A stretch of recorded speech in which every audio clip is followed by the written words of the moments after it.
Good afternoon. Welcome to Pine Needles Quilt and Sew. I am Joy Inglet and we are located in Rochester, Minnesota, and our shop is in the TJ Maxx Plaza Mall. Thanks for stopping by my virtual booth today. We are part of the Minnesota Quilt Show, and that event this year is hosted virtually, and we are really grateful to Bernina for sponsoring our booth to be a part of this amazing experience. Throughout this week, we've had several live broadcasts. Hopefully you've tuned into a few. Maybe you've learned some tips and tricks. And if you're looking for a new machine, there's lots of wonderful information to help you make that decision. And I have really wonderful coworkers manning the shop, the face of the shop, to help you find the machine that is right for you. During our time today, during this little mini session, I'm going to be talking about the Bernina Stitch Regulator. Now, Bernina is a fourth-generation company, and innovation, I feel, is their middle name. It is their commitment to you and to the industry in general. It is the only family that has owned the business privately for all these generations, and sewing is their product that they create. They are dedicated to excellence, and this wonderful accessory came out back when the Bernina 440 Quilters Edition was introduced. And the man who developed this amazing accessory saw his wife struggling to free motion quilt. I think many of us have that because you always learn, pedal to the metal and then keep your hands steady. And you had to find your rhythm to get those nice even stitches as you quilted your own project. But when this gentleman developed the Bernina Stitch Regulator, which Bernina then adopted and made it into the product it is today, it allows you, no matter how fast or slow you go, you can get nice even results. So what you're focusing on isn't the speed and what your hands and feet are doing, but what is in your mind and what you want to lay down on the project in front of you. It's not just for quilters. It's excellent for applique work if you want to edge finish something off, because it has the ability to do a zigzag stitch as well. And bonus, you could put a twin needle in. Now, since you can use any domestic needle in your sewing machine, with this tool, that gives you a wide range of possibilities to create. Even art quilters who create amazing images. Recently, I've seen several cow art things out there, horses. Of course, one of our Pinecone Peeps, she does amazing artwork, and she images up dogs and cats and other people's pets. They are just beautiful, and it's just a matter of layering down various shades of thread. Speaking of thread, I got a bit of a thread fetish, and really you can quilt with whatever you want. In my bowl, I primarily have a rainbow of 12 weight threads, but actually one of my favorite threads to quilt with is isocord thread. Although it is a polyester thread, and from the beginning of time we have been taught that this is a no-no in our quilting because it's not cotton, if you think about it, the top surfaces of your quilt take a lot of abuse. They have people sitting on them. In my household, they have them all wrapped up and bundled on them. They're under their feet. They're tucked between their knees. They're dragged across the house. Now that my kids are older, they're not dragged so much because they're all over 6 feet. However, the point is they are used and loved. And this polyester thread by Aman, it's isocord thread, is color fast. It is a tri-lobo thread, so it lays beautifully on your work. And although it appears shimmery in the spool, when it's stitched out, it isn't really obtrusive in your work. And again, when I quilt with this, what I love about it is I can use up the entire spool, start another spool, and it's exactly the same color. Now, rarely do I actually use up an entire spool on one project, but when you do that and you're down to maybe the last third and you pick up another spool, you are going to run out at some point, and it's nice to have that next spool ready to go, and it has no color shifting happening. There are over 400 shades of solid colors in the Isacord thread. They are in our shopping site. You can check them out there. But again, for my actual quilting, one of my favorite things are the variegated threads. Sometimes we have a lot of color going on our surface and we struggle to decide, okay, what color do I want on my quilt top? When you use an Isacord thread, you can kind of get it sort of close in the color family, and the variation of the thread helps marry all those different colors together. You might think that the variegation would create a busyness in the finished look, but actually it creates a nice marriage of all the different colors, and it's that final little touch that blends it together. Now, in addition to all that loveliness, it leaves very little lint in your machine, and quilting can be a really linty process between the batting and the fabric and the thread, but Isacord thread doesn't leave lint in your tension pads, and that helps to keep your stitches beautiful throughout the entire process of quilting your quilt. It is also color fast, as I mentioned, and it is resistant to fading. And if you want to use it in other applications beyond quilting, garment sewing is a great place to use this thread, or on anything that might end up in chlorinated situations, because all of those things are the thread is resistant to those items, that fading and the effects of chlorination. So enough about the thread. Shortly I'm going to demonstrate the stitch regulator, but we're going to take a look at it. Many of our Bernina machines do come with this amazing accessory as a part of the machine purchase. The machines that would include this would be our 880 Plus machine, our 790 Plus machine, our 590 embroidery machine, and our 570 Quilters Edition. It is an accessory that will go on many models of machines, and you can purchase it as an extra purchase all the way down to the 475 is where it would connect and be usable as an accessory. How this foot looks in the box, of course you get instructions, and I just want to mention that Bernina's website has amazing learning opportunities for you. Take a peek, browse under the Learn and Create tab. The We All Sew blogs are put out there by people who are Bernina ambassadors and writers, and they offer really great ways to grow in our skill set with our sewing machines. And even if you may not own a Bernina, check them out because there's lots of great information, and you might find that you do want to own a Bernina. So here's the Bernina stitch regulator right out of the box. It connects to our machine just like any other foot.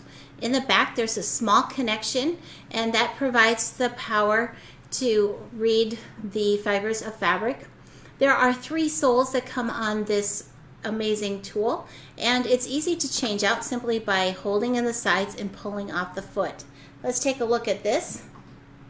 So this little foot is the little open toe foot, and you can see really tiny little detail on this foot. With this foot on, it has a leading edge so you can easily slide over lumps in your quilt, and again, because of its open toe nature, you can easily see where you are going. Maybe I'll put this here. Another surface that we have on this Bernina stitch regulator is this cup-shaped foot, and it's clear, which gives you great visibility, hard to capture on camera. It's kind of like an elusive little woodland animal, but it's actually one of my favorites. It has this big saucer area, and if you have lots going on in your quilts, this cup shape glides right over the top of your seams. There are nice crosshair markings in the foot that allow you to line it up with seams. There are also concentric circles here and here, which if your needle is located here, it helps you easily guide your distance from either a block or an object on your quilt so that you get nice even spacing going on. It is also has this nice wide opening in the middle, And that allows you easily to put a twin needle in your machine so you can have parallel lines of quilting, or, well, it would be still parallel lines of quilting, but imagine you wanted to top stitch on either side of a quilt seam. How efficient that would be to have a twin needle in place and just guide that foot right down the center of your seam. You're going to get really beautiful twin stitching on either side of that seam or element that you are trying to highlight on your project. Now, in addition to this beautiful cut foot, we have one more sole, and let me show you that one. This one, let's see if I can bring it up a bit higher, has a D shape to it, and it is closed so it won't catch on other fibers and parts of your fabric. With this nice straight edge and open area, you can easily guide this edge again along a seam or some other element on your quilt to help you judge where that seam is going to fall, because remember, your needle will be in the middle. So if you guide this edge along a seam, you're going to get a really nice balanced look. Now, I mention all of these things because if you're one of my family members, or if you happen to personally know me and I've brought bars to the event, you'll know that my bars are not cut straight. I feel I'm probably incapable of guiding a straight line, but with the tools and the markings on the Bernina stitch regulator, that improves my success in working. Now, when the stitch regulator is on my machine, a fun screen opens up. It's actually the Bernina stitch regulator screen. Let's take a look at that. What we see on our screen is this when it's active, and we have the ability to adjust how long our stitches are going to be. 2 is pretty small, and that would be used for more detailed and tinier movements of work. You can visualize the stitches right here because this is what you're going to get. You can reduce this way down. You can make even tinier ones. So imagine if you are doing tiny little pebble detail that you might want to go smaller because you need to make those curves. If you think about your stitch length, like let's imagine you have an adult and a child walking. An adult is going to have a longer stride than a child. You need to adjust your stride or your stitch length to match the distance that you need to travel. So if you have a short distance to travel, shorten your stitch length. If you were a big, free flowing, fast sewer, make your stitch length longer. The stitch regulator will make that length adjustment, but realize if you're trying to put a big stitch into a small space, it's not going to look very good. You still have to make good choices in your stitch length to be successful with a stitch regulator, or of course, if you're free motion quilting. Let's take a look back at the machine for a moment. Also on the stitch regulator, we have some other things. So I'm going to make a change here. Realize that it's yellow, so that indicates I've made a change. I'm going to change that out by deselecting it, and I will go back to my default. We have a couple of modes on our stitch regulator, and of course we cover this in our mastery class. But the bottom mode here, when I activate my stitch by pressing down on my foot pedal and holding it in place, my needle is going to move up and down in place, and my stitches are going to form when I start moving my fabric. So let me say that again. Our foot control is an on-off switch, except it's unlike a switch plate on the wall where we switch it on or we switch it off and it's good to go. Switching on means you put your foot down and you hold the foot pedal down. That is not what is creating the speed. Your speed comes in the movement of your hands, and that's when your stitches begin to form. In mode 1, your needle is idling. It's going to move up and down, and I'll demonstrate that shortly. And stitches are created as we move our fabric. In mode 2, let's take a look at that. In mode 2 here, when we select this, our needle is going to stop moving when we stop moving our fabric, and it's going to start moving when we move our fabric. In both cases, our foot is going to be down on the foot controller. If you let up on the gas, you are essentially telling your machine, hey, I'm done stitching. So remember, the foot is going to go down, and the Bernina foot control is designed to have your whole foot on top anyway, so it's a very comfortable process to put your foot down and keep that power going to your machine. We have another option in operating our stitch regulator, and we can actually use the on-off button on the front of our machine. And when you're starting out and you attend my stitch regulator classes, I recommend we actually unplug our foot control and just take that out of the equation, because we have enough in our imaginations to create a thread path on our fabric. Even when you know how to use the stitch regulator, the actual skill in free motion quilting comes in playing with your machine and fabric and creating and thread. And that really is the key to being successful in free motion quilting. And realize a finished quilt is going to keep someone warm. Perfect and not done is just that. It's just a top of a quilt that isn't finished. So quilting, for those you love, for charity, for whatever, that is a great way to increase your skill level, allow yourself a creative outlet, and to make other people smile and be warm and cozy in your finished quilting that you have created. Let's take one more look at the screen, and then we're going to go to the machine. Now at the screen here, in addition to our stitch length and our stitch modes, we have one more option, and that is the possibility of creating a zigzag stitch. And this is super fun when you want to add texture to your quilt. So imagine you have that fun little dinosaur on your grandchild's or your child's quilt. Having that fun zigzag is a great way to tack things down on the quilt, or even to create a meandering path. Now, many of us try so hard to stitch in the ditch or stitch in a straight line. I suggest maybe you try the zigzag mode. What it does for you is it allows your creativity to flow, and that zigzag stitch is kind of like calligraphy. It's going to get fat and it's going to get thin, and it creates a really fun texture on our fabric. It allows us the process of moving our fabric and translating from what is here to what's in front of us without all those boundaries of stitches. But do realize when you are utilizing the zigzag stitch, you're going to need to slow your rate of feeding, because the bobbin thread has to do double time, as does your needle. And that brings me to speed.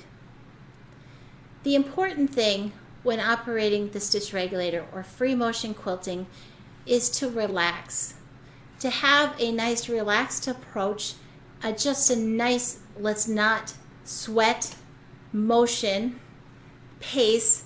Slow and steady wins the race. Also, it gives your brain time to process what you are thinking and where you want to go, and it will create a nice even flow. Don't floor it, hit it, pedal to the metal, because it's going to be hard to control your fabric. Because when we create with free motion quilting, our actual window of creativity is small. It's just a small work triangle. Give yourself a deep breath and just relax into your quilting, and it will be a fun experience for you. So I'm going to briefly go to the machine, give you a little demo, and then we'll wrap this up.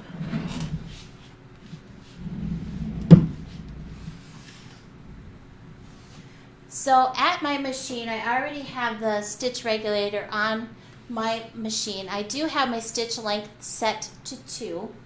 I've already pulled my bobbin thread to the top by activating needle up and needle down.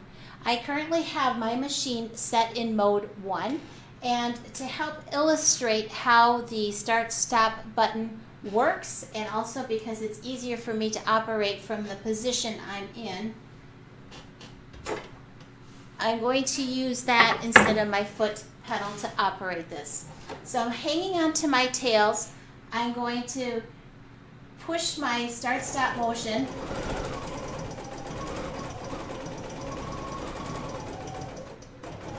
And when I move fast, my stitching moves fast. When I move slow, my stitching moves slow. And my stitches are formed as I move my fabric. To stop my machine, I simply employ the start-stop button on the front. And it's fun to just kind of doodle, and a great way to do that is to doodle on paper. There's always paper laying around our house. I have old notebooks from years of kids attending school. Get one out, get a pen out, get a pencil out, and start drawing and imagining how to fill in areas. We find that we all have favorites. Mine happens to be, let me show you a little close-up here. Mine happens to be this little feathery leaf type shape, and in between I sometimes like to fill in little pebbly areas. And actually each of my little star areas I did a different technique. I allowed myself to play. Realize if you think, oh gosh, I'm not sure I like that, run it over a few more times and it will become a part of your design. And if your stitches aren't quite the where you'd like maybe you veered off course in your imagination, veering over it off course one more time will make it look like you planned it that way. That is a little bit of a secret. Now, sometimes we have a little bit of a creative block. And for me, I really like those little feathers because it's kind of an easy, I don't have to think about it kind of idea. It just happens for me. Stippling is something that people think is the easiest stitch in the world, but quite honestly, my mind doesn't quite work with it like that maze where I don't go over myself. For me personally, a little bit of a loopy stipply is great because then you don't have to worry about if you cross over that path. If you get close and it's like, can't stop in time, cross over the path, make a bubble, nobody will be the wiser. But to help you in your creative endeavors, we have these wonderful books at Pine Needles. Amanda Murphy is a Bernina ambassador, meaning she is an educator. She has wonderful ruler work and free motion quilting blog posts on Bernina's website. But she has published these two books, and they're wonderful places to begin your creative journey. We offer them on our web shop. You can stop in and pick them up if you'd like.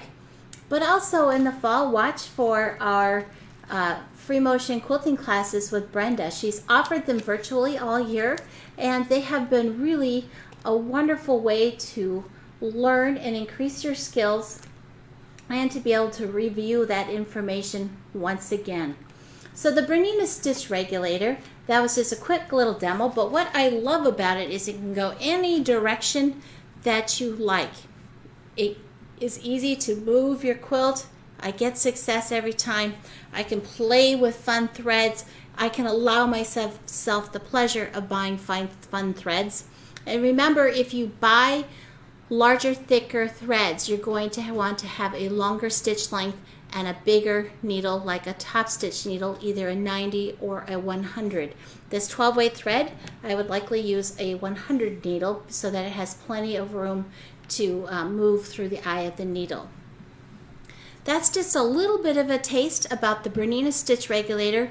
We do cover that in our Bernina Mastery classes that we offer, and we do offer classes just on the Bernina Stitch Regulator where you can come and play with all three soles of the foot. You can play with the different modes of the foot, and it is really a wonderful way to create. So check out the machines if you're dreaming of a new one. They are on our website underneath the Minnesota Quilters tab. And lastly, at 3 o'clock today will be my last broadcast for today, and I will be covering creating quilt labels both on our sewing side and on our embroidery side. And also I will be talking about edge-to-edge quilting using an embroidery hoop. I'll briefly touch on that. We've covered that a little bit in Why Embroidery earlier in this week. You can check that out in more detail there. So Thank you for joining and stopping by my virtual booth today. I hope you've learned a little bit, and be sure to like, comment, and share, and I hope to see you at 3 o'clock for our final broadcast today. And tomorrow on Saturday, the quilt show continues, and we will again begin broadcasting at 9 o'clock. Thanks for stopping by and joining me today. Goodbye.